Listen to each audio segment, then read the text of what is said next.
So this is Ash once again. I'm making another video because, I felt inspired to make another video. So this is a video addressing the Department of United States Education, the Civil Rights Department. And to be more specific, it's District 11. So this message is directly to Charmaine Canton. I called you about, it's been over a week, and I've also emailed you, as well as a couple of people from District 11, right? So I'm not sure as to why I have not heard back. I understand that there's a process to everything. However, I think it's important that we be clear that Jasmine Gibbs, who was the officer to begin with, she's the one in question. That's why you sent me an email following up with a second investigation, and the investigation officer, according to your documents and the document that I signed, was supposed to be Andre Thomas. Maybe you guys are out of town. But see, I got an email from Andre Thomas, a forward email saying that he was out of town. I have not heard anything from you, Charmaine Canton. So at this point in time, I think it's best that I am now going to seek help outside of District 11, because I feel like I've been extremely patient. And like I said, I've sent you emails regarding this case, and like I said, to leave it off of to leave me questioning, and what I say, what do I mean by that? To leave me questioning, I'm questioning because the last email that I received was another email from Jasmine Gibbs regarding discrimination disability, right? And her also saying that she can investigate herself.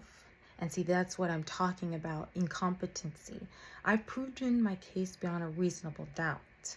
And see, a matter of fact, I'm documenting these things so that you can even see it, because I don't know why you guys keep coming up with different stories.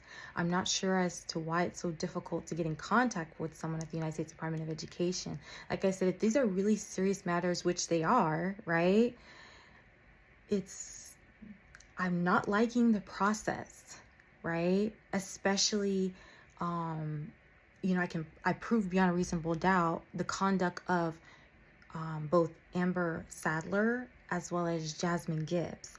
And then again, it's like hypocrisy, and it's an insult to my intelligence and all the things that I've worked for, right?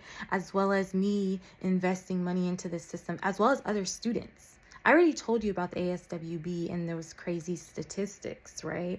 Therefore, you should reimburse melanated beings back their money, anybody who identifies as Black. Because to have statistics where it says 84% white students and Black students are 45%, what are you trying to insinuate? And like I said, there's a whole community already talking about these things. But see, this just goes on to show the mind, because then you have a teacher at Liberty University, right? This teacher has multiple degrees in theology. He claims that he has written the program, the rubric, and all of those things, but yet he's grading me outside of the standard that he has set. Okay, and you can see that in his reasoning for why he gave me a 0. He didn't take off points, okay? He gave me a 0, and I proved beyond a reasonable doubt that that was incorrect. Now, I'm still trying to understand, right? I think, out of courtesy, right? Even if Jasmine jumped the gun or whatever the case is, this case is not closed, right? Because that's called, when you have the same person investigate them, so a conflict of interest, right? That doesn't make absolutely no sense. And on top of, you guys have incorrect information. My name is not Ashley Miller, and I didn't file for disability discrimination, right?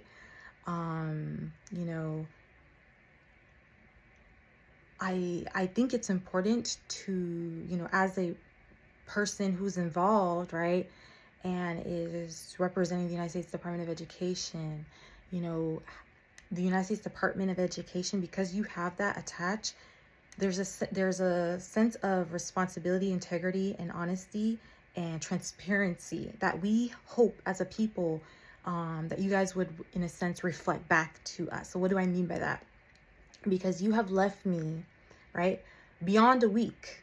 Mind you, I have not yet had one conversation with you on the phone.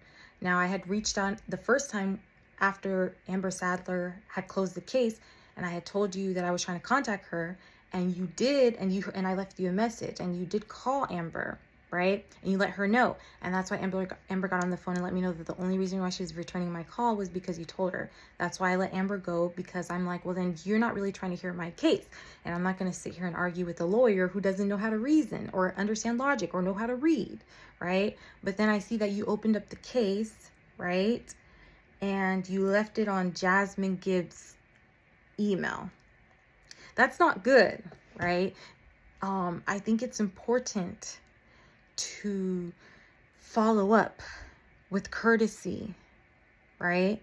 Because I can keep making videos, right? Such as how I'm making this video to show the lack of, I just feel like, integrity, accountability, transparency. It's everybody, in a sense, like, okay, those are people underneath your team, whether you're trying to clean it up, I don't know. But see, I don't like when too much time ticks, and, you know, I'm trying to really work with you guys, right?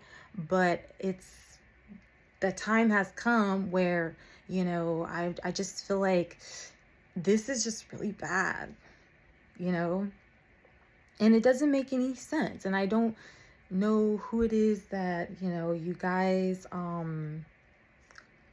think that you're fooling, because it's not me. And I already showed you in the public the receipts, right? And it's not going to go in any favor. There's no other way that you can paint this story from the facts.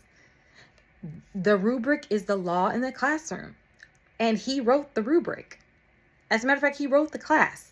How can he grade me outside of the rubric? Okay. And why is it, as an investigation officer, the United States Department of Education was supposed to investigate the facts, meaning what did Liberty University write and what did I write?